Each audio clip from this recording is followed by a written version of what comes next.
ऋत्विक, ऋतुजा को बीजेपी ने कहा उनके खिलाफ कैंडिडेट ना उतारने का फैसला, इसके पीछे की बड़ी वजह क्या है? क्योंकि शिवसेना उद्धव ठाकरे तो अभी भी विरोध में लगातार आवाज उठा रहे, लगता है उनके साथ हमारे संपर्क में है सत्येंद्र हमारे साथ है चंडीगढ़ से। सत्येंद्र, ऐसा मौका था, उपचुनाव थे, उपचुनाव के मौके पर जमानत मिली राम रहीम को और उसको भी बड़ा विवाद बना, क्या उसका फायदा भी मिला है? देखिए, दूसरा उपचुनाव है जब लगातार पैरोल मिली है राम रहीम को। इससे पहले भी जब चुनाव था तब भी पैरोल मिली थी और अपोजिशन ने खासा मुद्दा इसको बनाया था।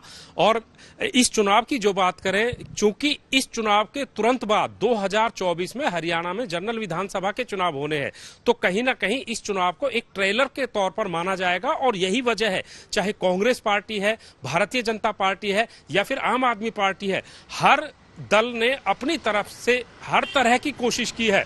चाहे राम रहीम जेल से बाहर आया, जेल से बाहर आने के बाद तमाम जो नेता हैं उसके दरबार में नतमस्तक होते हुए देखे गए, आशीर्वाद लेते हुए देखे गए। भले ही ऑनलाइन था, ऑनलाइन प्रवचनों में नेता शामिल हो रहे हैं, यहां तक कि हरियाणा की बात छोड़िए, हिमाचल के कैबिनेट मंत्री भी नतमस्तक हो रहे हैं। तो जब चुनाव आता है तो उन चुनावों को जीतने के लिए हर दल हर तरह की कोशिश करता है। लेकिन यहां पर जो ये चुनाव है, इस चुनाव को कहीं ना कहीं भजनलाल परिवार की प्रतिष्ठा, साथ में बीजेपी का सहयोग, तो दूसरी तरफ कांग्रेस की तरफ से भूपेंद्र हुड्डा ने यह चुनाव लड़ा है और कांग्रेस की जो गुटबाजी होती है इस चुनाव में भी साफ देखने को मिली है। चाहे कुमारी शैलजा हो, रणदीप सिंह सुरजेवाला हो, वो कहीं ना कहीं इस चुनाव से किनारा कर गए। और ये कहा जा रहा है कि इस चुनाव का नतीजा जो भी हो, अगर कांग्रेस हारती है तो ठीकरा भूपेंद्र हुड्डा के सर पर फोड़ा जाएगा। अगर कांग्रेस किसी तरीके से चुनाव जीत जाती है तो आने वाले चुनाव में भूपेंद्र हुड्डा की भूमिका बहुत बड़ी हो सकती है। लेकिन फिलहाल जो रुझान आ रहे हैं,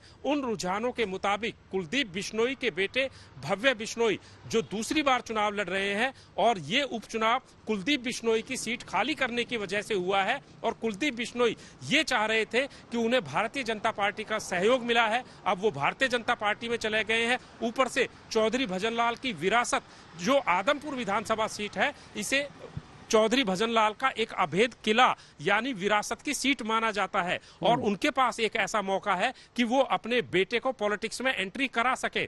तो यहां पर भारतीय जनता पार्टी प्लस में चौधरी भजनलाल की विरासत, यानी कि एक और एक 11 होकर अगर चुनाव लड़ते हैं तो कुलदीप बिश्नोई को एक बड़ी सफलता मिल सकती है। साथ ही भारतीय जनता पार्टी जो कि पिछले 2 उपचुनाव हरियाणा में हार चुकी है, सरकार में रहते हुए, सत्ता में रहते हुए, उसे भी 2024 के चुनाव में जाने से पहले एक ऑक्सीजन मिल सकती है। कुल मिला के आप बता रहे हैं कि अलग अलग फैक्टर्स पक्ष में गए हैं। आशीष, एक बात बताएं कि जिस तरह से बीजेपी की कैंपेनिंग रही उपचुनाव को, उससे नजर आया कि उनकी गंभीरता है, वो बहुत गंभीरता से एक ही चुनाव को लेते हैं।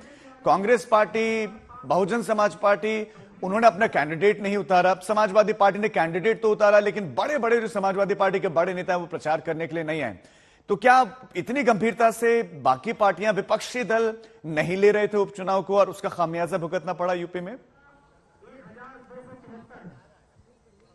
जी राजीव, बिल्कुल आपने ठीक कहा। जिस तरीके से बीजेपी ने अपनी कैंपेनिंग लिस्ट उतारी, पूरी 40 लोग यहां पर आए, यानी कि सुरेश खन्ना मंत्री हो या सीएम योगी आदित्यनाथ तक मौजूद रहे। लेकिन आप समाजवादी पार्टी की अगर बात करें तो अखिलेश यादव जो चीफ है वो उनके यहां नहीं पहुंचे, उन्होंने सिर्फ प्रदेश अध्यक्ष को अपने भेजा।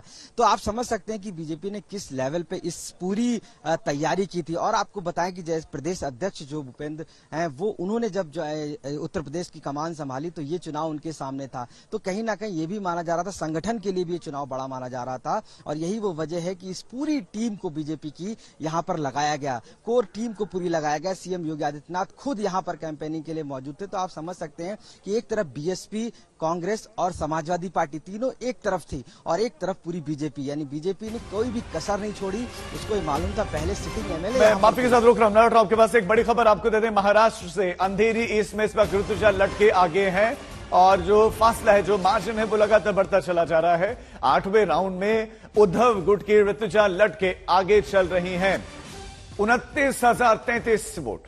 जी हां, ये फासला 29,033 वोट अब तक ऋतुजा लटके को मिले। लेकिन नोटा पर भी यहां पर वोट पड़े हैं 5,655।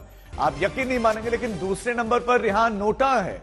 अंधेरी ईस्ट में ऋतुजा लटके के बाद दूसरे नंबर पर नोटा है और फिर बाकी कैंडिडेट्स। अंधेरी ईस्ट में जैसे कि पहले माना जा रहा था कि ऋतुजा लड़के के लिए चुनौतियां नहीं होंगी, आसानी से वो जीत जाएंगी, ये उस दिशा में तो कम से कम बढ़ती हुई दिखी नहीं है। लेकिन दूसरे नंबर पर नोटा है, ये भी एक विषय है। ऋत्विक भी हमारे सहयोगी हमारे साथ है। ऋत्विक, 29,033 वोट, दूसरे नंबर पर नोटा का आना, ये क्या दर्शाता है?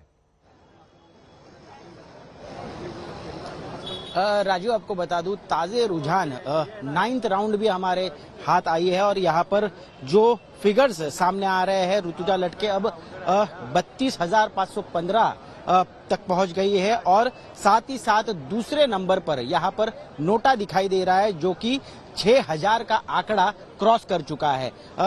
ये स्पष्ट हो रहा है कि कहीं ना कहीं जो आरोप उद्धव गुट से लगाए जा रहे थे कि प्रचार किया गया है कि नोटा को वोट करे जो ऋतुजा लटके को वोट नहीं करना चाहते, या तो जो बीजेपी के उम्मीदवार जो निर्दलीय लड़े थे पिछले चुनाव में, मुर्जी पटेल, उनके जो समर्थन में है, उन्होंने ऋतुजा लटके या किसी भी कैंडिडेट के अलावा यहाँ पर नोटा को वोट करना चाहिए। और यही स्पष्ट होते दिख रहा है इन आंकड़ों से, क्योंकि आंकड़े बता रहे हैं हालांकि 7 इंडिपेंडेंट कैंडिडेट मैदान में है, बावजूद उसके ऋतुजा लटके जो कि उद्धव गुट की प्रत्याशी है, उनके बाद हम नोटा ये जो है ये बढ़ते हुए दिख रहा है। नोटा के आंकड़े जो है ये बढ़ते हुए दिख रहे हैं। बताया गया था कि कहीं ना कहीं बीजेपी ने अपना उम्मीदवार पीछे लेने के बाद ये जीत जो है लगभग तय हो चुकी है ऋतुजा लटके की, लेकिन उसी के साथ हम ये भी देख रहे हैं कि वोटिंग परसेंटेज कंप्लीट कीजिएगा। एक बड़ी खबर इस वक्त आपको देते हैं। बड़ी खबर यह है कि अमन गिरी इस वक्त आगे चल रहे हैं, गोला गोकर्णा सीट अमन गिरी, और यहां पर बताया जा रहा है कि तकरीबन ये जो फासला है वो भी 27,000 से ज्यादा का है, वो भी इस सीट पर आगे चल रहे हैं। बीजेपी की तरफ से स्टार कैंपेनर्स की एक सूची थी 40 की, और 27,000 बल्कि 28,000 पहुंच गया है। अमन गिरी इस वक्त 28,000 से ज्यादा वोटों से आगे चल रहे हैं।